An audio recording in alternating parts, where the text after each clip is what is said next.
Fala galera do canal Flamengo Sem Limites, bom dia, boa tarde, boa noite a todos. Eu sou Eduardo de Souza e este é mais um vídeo do nosso canal. Vídeo pós-conquista de título. O Flamengo se consagrou campeão carioca pela 38ª vez, após bater o Nova Iguaçu pelo placar de 1-0 na tarde do último domingo, lá no Maracanã, partida disputada às 17 horas.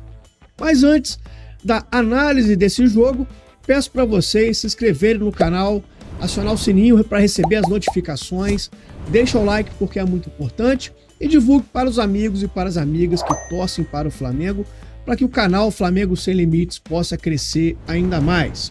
Pois bem, na tarde de ontem, o Flamengo venceu o Nova Iguaçu pelo placar de 1-0, como eu já disse, com gol desse aí, Bruno Henrique, camisa número 27, saiu do banco de reservas e entrou para marcar o gol que daria a vitória ao Flamengo no segundo jogo da final do Campeonato Carioca, após o Flamengo ter vencido o primeiro jogo pelo placar de 3-0 e dessa forma o Flamengo conquista o seu 38º título carioca, sendo que uma campanha marcada por uma defesa extremamente sólida. O Flamengo levou somente um gol nesse campeonato, que foi marcado exatamente e em coincidência pela equipe do Nova Iguaçu, mas que foi um gol marcado com a equipe sub-20 atuando quando o Flamengo ainda estava fazendo a pré-temporada, disputando os amistosos lá nos Estados Unidos. Então, do ponto de vista da equipe principal, da equipe titular, o Flamengo não sofreu gols nesse campeonato, lembrando que não foram só contra os times pequenos que o Flamengo jogou, né, os chamados grandes. O Flamengo também disputou partidas contra Vasco, Botafogo e os jogos contra o Fluminense. Portanto, o Flamengo aí sendo campeão carioca mais uma vez, retomando a sua hegemonia no cenário caseiro, no cenário local. Uma partida que me chamou a atenção muito pela forma como o Flamengo atuou nesse jogo. Um Flamengo um pouco mais cadenciado, que parecia estar controlando ali as ações, a minutagem, de uma forma mais cadenciada do jogo e marcada principalmente pelas tentativas de ligação direta da defesa para o ataque com lançamentos, principalmente vindos de Fabrício Bruno e Léo Pereira.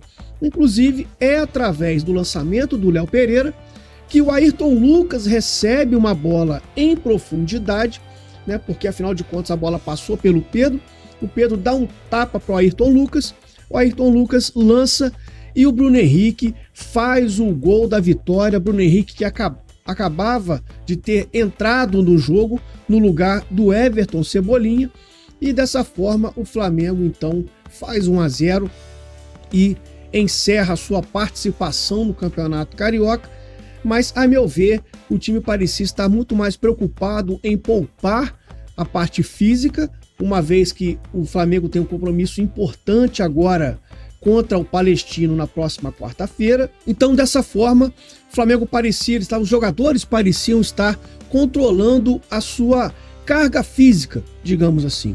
Um dos destaques para mim na partida, apesar de não ter feito um grande jogo, foi mais uma vez o uruguaio Nicolás de la Cruz, que parece um verdadeiro motorzinho nesse meio de campo do Flamengo, um jogador onipresente, está presente em todas as fases do campo, em todas as partes do campo, tanto no momento defensivo, quanto no momento ofensivo e também no momento pós-perda de bola, fazendo aquele movimento do perde-pressiona que o Tite pede tanto a esses jogadores.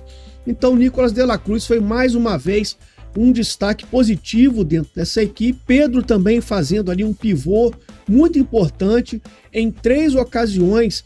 O pivô feito pelo centroavante, o rubro-negro, gerou possibilidades de gol ao Flamengo. Everton Cebolinha com 2 bolas na trave também foi um dos destaques desse time, né, nessa final protagonizada ontem pela equipe do Flamengo.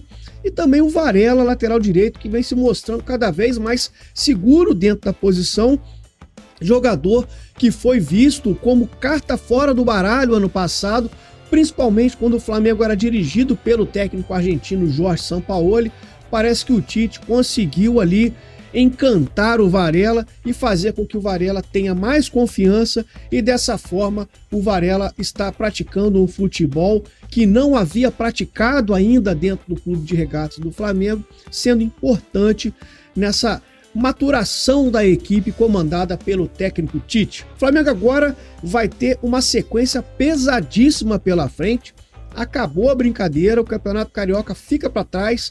O que vem agora pela frente é o que realmente importa para o Flamengo dentro do calendário do futebol de 2024. O Flamengo, como eu disse, já vai enfrentar a equipe do Palestino na próxima quarta-feira.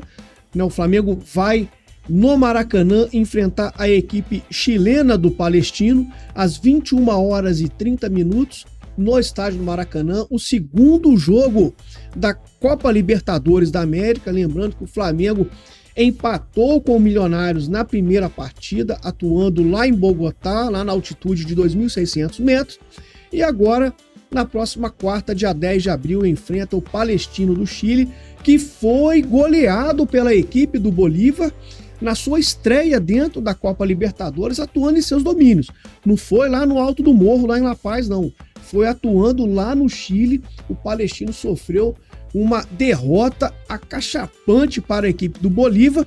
Portanto, o Flamengo tem aí todas as condições e tem o dever de vencer o Palestino na próxima quarta-feira para recuperar a confiança e a moral dentro da Copa Continental, a tão sonhada glória eterna que o Flamengo já conquistou 3 vezes. Portanto, o Flamengo aí dá início ao seu calendário pesadíssimo nessa quarta-feira agora, com uma sequência insana de jogos, um atrás do outro. E no próximo domingo, a estreia dentro do Campeonato Brasileiro contra o Atlético Goianiense, contra o Dragão, atuando lá em Goiânia. Portanto, o Flamengo dá o pontapé inicial para a maratona de jogos que vai ter pela frente. Até por isso, creio eu que ontem a postura dos jogadores dentro de campo era muito mais no sentido de se preservar fisicamente do que propriamente de procurar dar um espetáculo ou uma vitória de larga vantagem dentro do placar.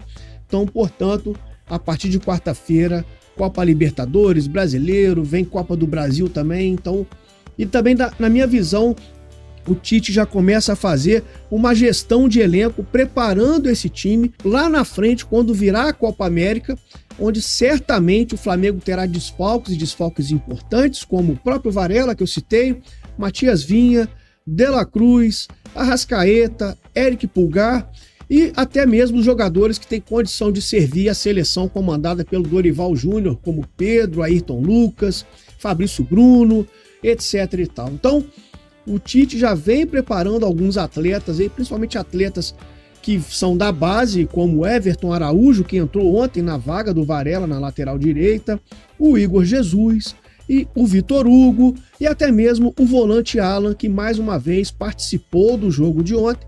Portanto, o Tite aí procurando fazer uma gestão de grupo, já preparando o Flamengo para a sequência pesadíssima de calendário que tem pela frente.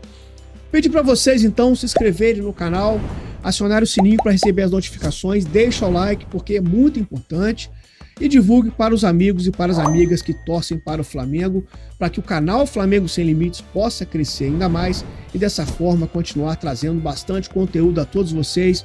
Um forte abraço, uma boa semana, se cuidem e saudações rubro-negras.